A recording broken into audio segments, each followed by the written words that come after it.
Now, I did the math on this. I think Steve in Manhattan can confirm that the Yankees made 10,000 mistakes in the World Series. Just in Game 5, they made 10,000 mistakes, and I enjoyed every one. Every mistake I enjoyed, every one of them. So our lead this hour is from baseball. Play the hits, my man. Play the hits. Now, the Dodgers win the championship. Fall Classic is over. Humdinger. Humdinger. 5-game series. The Yankees in complete control. They had the game on lockdown, and then the great escape. The Yankees imploded. Aaron Judge, Jazz Chisholm Jr., and Giancarlo Stanton all said bye-bye to the baseball. They had all home runs relatively early in the game. Yankees were up 5-0, and it all went away. All of it. Not part of it, all of it. Then the Yankees got the lead again. Dodgers tied it at 5. Yankees went up 6-5. Dodgers then go ahead with a couple of sac flies in the 8th inning. They go up 7-6. That would be your final. And the 2024 baseball season is over. The curtain has come down. The Dodgers are the champions. Now, we spent last hour talking about the Doyers in depth, and if you're someone that maybe was covered up, did not hear our show last hour because of alternative programming, you can download the podcast for a full Maller monologue on the Dodgers. But now, the better story is in the losing locker room on this Halloween. So that is where we go. I've got a bunch of wild thoughts on this Yankee team imploding. Boy, is that a good story. So the question is, who gets the blame street pretzel for the New York Yankees managed by Aaron Boone? Who gets the blame street pretzel for the Yankees? So on this one, I've got haberdashery, late night infomercial, and Timbuktu. And we will combine all of these things together, and we are going to make a nice tropical vacation because the team from New York will now be able to go on a nice tropical vacation because they have nothing else to do. There's no more baseball to be played. That's it.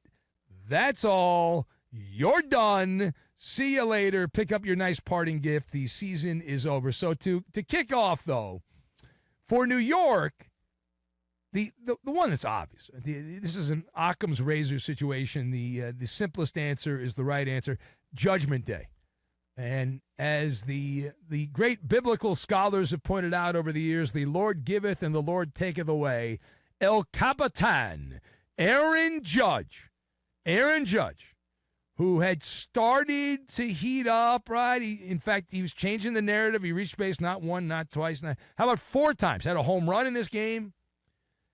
So, okay, Judge is coming around. He's better than Ohtani. Not so fast, my friends. Not so fast, because what happened next, nobody had this on their big board.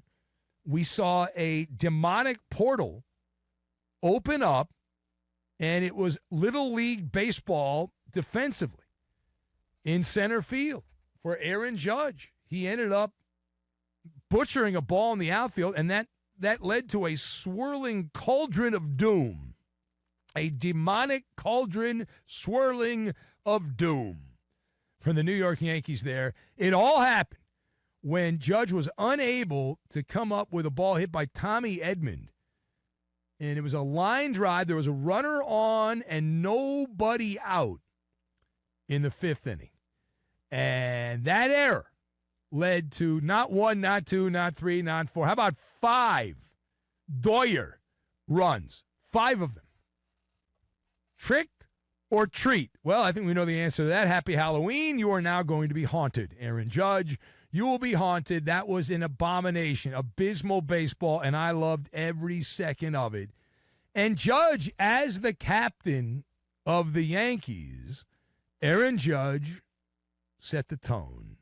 Because shortly after that, you had the shortstop Anthony Volpe, the Derek Jeter wannabe Anthony Volpe, who made an error immediately after, had a chance to get out of the inning with no runs scored, unscathed. Who goofed? I've got to know. And Anthony Rizzo bobbled the slowly hit ground ball by Mookie Betts. Later on, we had a pitcher throw over 3 times. They're only allowed 2. So that was a balk. We had catcher's interference. You had the highest paid pitcher of all time in baseball fail to cover first base. It's unreal. It's unreal. But when all is said and done, it starts at the very top, and that's Aaron Judge, El Capitan, who can go down to the haberdashery in Lower Manhattan and be fitted for the scarlet letter and the matching shame bell. I hope you enjoy that, because that stank and those cooties are going to follow you around. All right, now furthermore, does Aaron Boone survive what happened in this World Series? Does he live to manage another day after the meltdown outside Midtown? Does he survive another day? So at this point, it's a 50-50 deal with a slight lean to him coming back. Slight lean, so I'll go 52-48 in favor of Boone returning. He shouldn't, right? He should not, and here's why. Aaron Boone is a middle manager. That's what he is. He's just following the marching orders from the nerds. That's all he is doing. Now, that said, he is the East Coast Dave Roberts. That's what Dave Roberts does in L.A. That's what Aaron Boone does in New York. These are doppelganger franchises. But in New York, it's a little different. It's a little different, right? Typically, somebody has to be held accountable. And I know we're living in a different time and we're in the TikTok generation and all that, but back in the old days, when the boss ruled the roost, George Steinbrenner, if George Steinbrenner owned the Yankees and they played like this in the World Series, George Steinbrenner would say, all right, Aaron Boone, I want to meet with you tomorrow in the morning. Brian Cashman, your ass is grass also. I'd like to meet with you.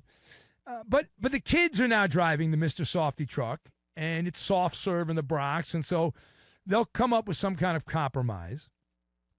That's what I'm anticipating.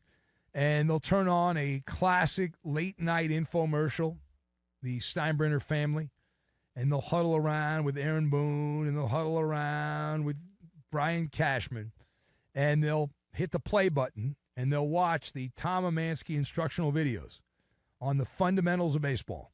And they'll watch that over and over and over and over. Defensive fundamentals, that's the tape that'll do the trick. It's a VHS tape. They might have a DVD. Maybe they have a DVD.